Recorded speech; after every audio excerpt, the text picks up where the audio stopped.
Today we're going to be going over some fall fragrances that everybody around you will love the smell of. Like, you're quickly going to become known as that guy who always smells good, and people are going to hold you to it. They're going to expect you to arrive to school, work, wherever, with something new and exciting on. So whenever you start wearing these, make sure you're ready to hold up that end of the deal. That might or might not happen, who knows. But really though, these are unique enough to stand out and to kind of catch people's attention, but at the same time, they're not so far out there that they smell weird or off-putting. And since we're really moving into fall right now, whether it feels like fall for you or not yet, we had some and then it's hot again, but you know, the mornings and evenings do.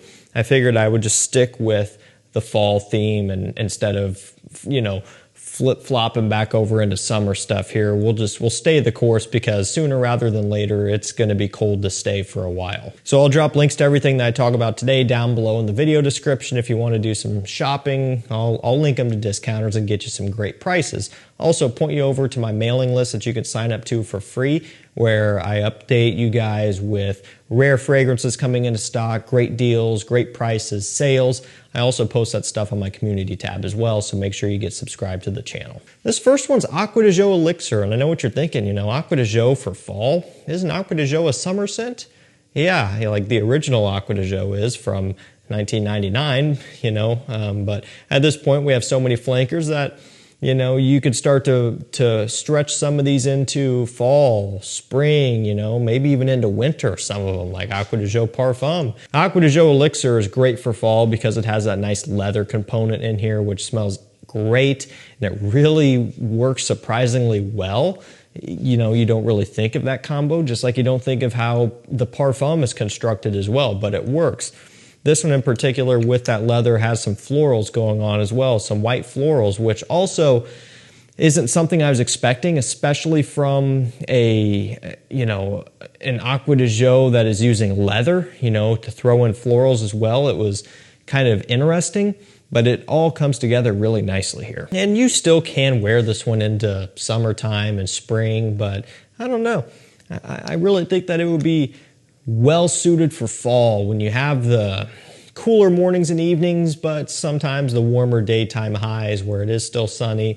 You kind of have that flexibility with Acqua di Gio Elixir, and I do like it. As much as it did throw me off, and as much as the price still does bother me, which is kind of my main point of contention with this one when covering it first, you know, is what it is. Either you're going to buy it or you're not going to buy it. I bought it and I have it, so I might as well enjoy it if I like it, which I do. This next one is Stronger With You Amber by Emporio Armani. I believe that these exclusive editions are getting a bit harder to find. That's a bummer. This one, sandalwood, tobacco, oud, you know, probably missing one or two here and there, but yeah, they're not as readily available as they used to be, so stay on the lookout. When they pop up, get one if you're interested. This one here obviously has amber and essentially mixed with the pre-existing Stronger With You DNA, mostly that of the original and the Intensely. It's got that chestnut type of smell, that sweet tonka bean vanilla, but with the heavier focus on a sweet, creamy, and slightly, very slightly animalic amber. Not a lot, but just a little bit of that animalic touch, kind of leaning into that. Kind of, I guess, more so in the category of an MFK Grand Soir type of amber, where it's not too overbearing, but it's there just enough to where you definitely pick up on it. Because of that, to me, this can kind of be unisex leaning. I believe that all of these are still marketed for men, although I don't know for sure. I think this could go either direction. If you like how it smells, throw it on. And even probably the same could be said for the normal lineup as well. The EDT, EDP, nothing about those is traditionally masculine smelling, so these can just work for about anything and anybody. I think this is great for fall. It has enough of a unique twist to where it stands out, but yet it's still a great compliment getter as well. This next one is Hugo Boss, the scent Magnetic. I love it. This entire lineup is really good, and basically it's just take your pick. And not only that, but it's take your pick on what's in production, because just like a lot of, you know, popular and expanding fragrance lineups, as time goes on, as new ones are released, old ones are discontinued. And so that's kind of been the case with this one. A few have been let go but we still have enough to choose from as well. This one here has this unique bran note, which kind of gives it this wheat type of smell. And bran's the only note that I remember off the top of my head. There's only 3 notes to this, and I only remember one, but basically it still does have that maninka fruit smell, so I guess that's another note.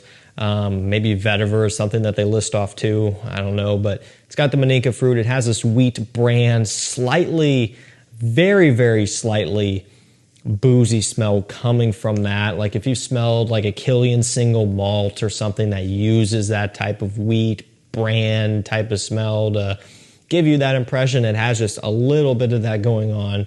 Tonka bean, of course, is going to be in here. Just a lot of your usual suspects with that maninka fruit, and just a bit of a twist is kind of how I look at this one. You know, it still does have the scent smell to it. You could definitely tell that it's a flanker from a mile away, which is good. I think it's cool that they still have continuity within this lineup, and it's one that you can usually get for around $80 to $85. It's unique without being too crazy, and again, that's kind of the theme of this video. This next one is Ferragamo Uomo. It's just the original. You could go for the signature or, you know, any of them, I guess. Well, I don't know.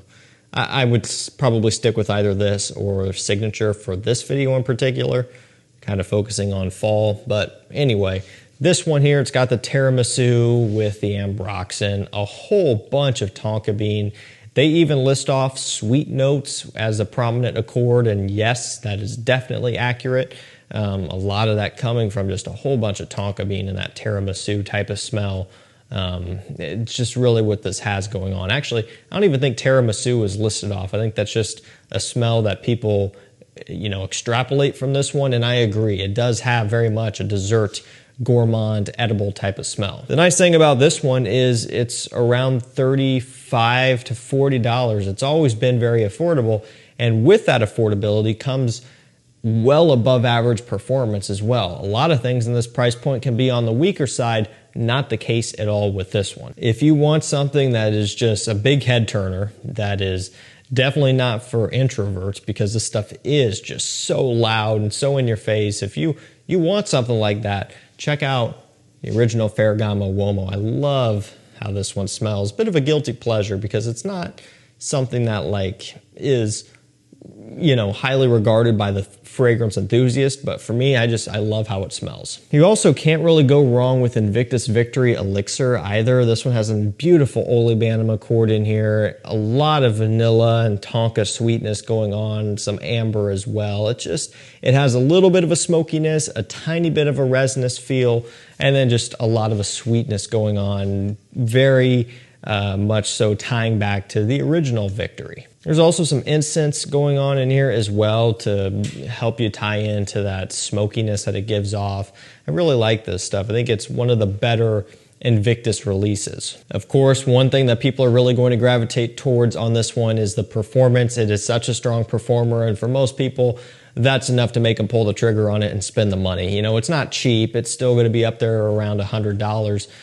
But when it performs this good and gets this good at compliments, people just kind of, they're okay with that. You know, if it delivers on those aspects, then it's worth the money, which again, I agree with. You know, if you're spending your money on something, you want it to last long and you want people to actually like how it smells. And this does both of those things and then some. We're going to keep it short and sweet. We've only got 2 left here. We're going to go with just a very easy choice for me, Boss Bottled Elixir. I featured this one in my top 10 fall video.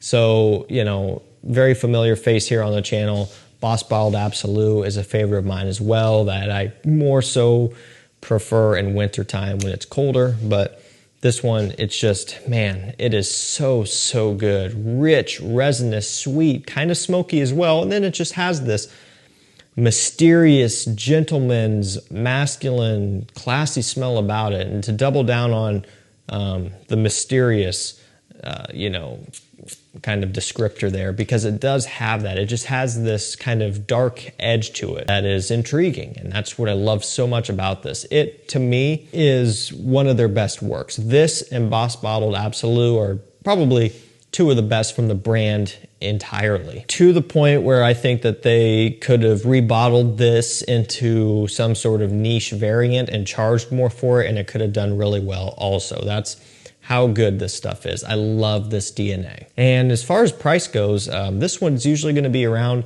like 80 or so, I think. And Boss Balled Absolute around 95 to 100. Could be a little bit off on this one. I can't remember off the top of my head. It theoretically should be a bit cheaper than Absolute. And again, Absolute is usually right around 90 to 100. So that's kind of where I'm pricing this one, slightly below, but a very, very reasonable price for what you get. And we're gonna finish this video off with Lalique Ombre Noir. This one has cinnamon, tobacco leaf, cognac, and fig, which is interesting. And you know, I'm not a big fan of fig, although in this application, with all of the other notes here, it doesn't bother me. If this was fig based, like that was the main focus, probably would be a no-go. But the tobacco, the cognac, the sweet, smoky, boozy notes really help run this one home.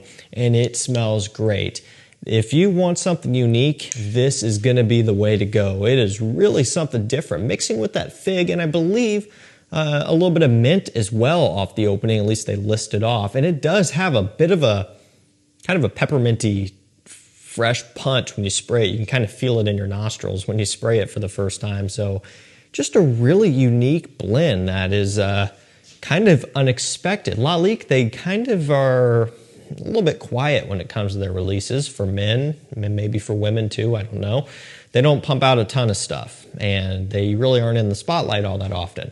But with this one, I've got to give them credit, like hats off. This is really something interesting and cool and kind of what we hope for, you know, a designer brand to put out something different and unique and exciting. And this is it. And you're probably thinking, you're saying all this good stuff and it's so unique, it's so good, it's probably like $120. It's $58 to $60, I believe, right now. It's just so affordable too, and that's just what I love about this stuff. 100 ml, I believe it's an eau de parfum. I'm trying to check, yeah, it's an eau de parfum. $60 or so, unique, great performer. It's just, this checks off all the boxes. Now that being said, is it blind buy safe? Well, it's different. Again, you know, it's not what you're expecting, but at this price point, you buy a sample, a 10 ml sample for, you know, I mean, at least $20, right? Is it worth it to do that and then pay shipping and tax on that sample and wait for it to get here and make your decision and then you go through that 10 ml quick? Or is it just worth maybe spending the extra $40 and just getting the bottle? And worst case scenario, maybe you don't like it as much, but maybe it grows on you. That decision is up to you. So that's going to do it for me, guys. Some full fragrances that everybody around you is going to love. Again, I'll drop links to these down below. And if you want any access to rare, discontinued fragrances, good deals, sign up to my mailing list. It's free. Subscribe to my YouTube channel. Check my community tab every day, multiple times a day. Bookmark it. Leave it open in a tab. Just refresh it. Make a habit of that and check it because I'm posting all the time. Great stuff that you just won't find anywhere else. Thank you guys so much for watching. Stay safe, stay healthy. We'll see you tomorrow with another one. Take care.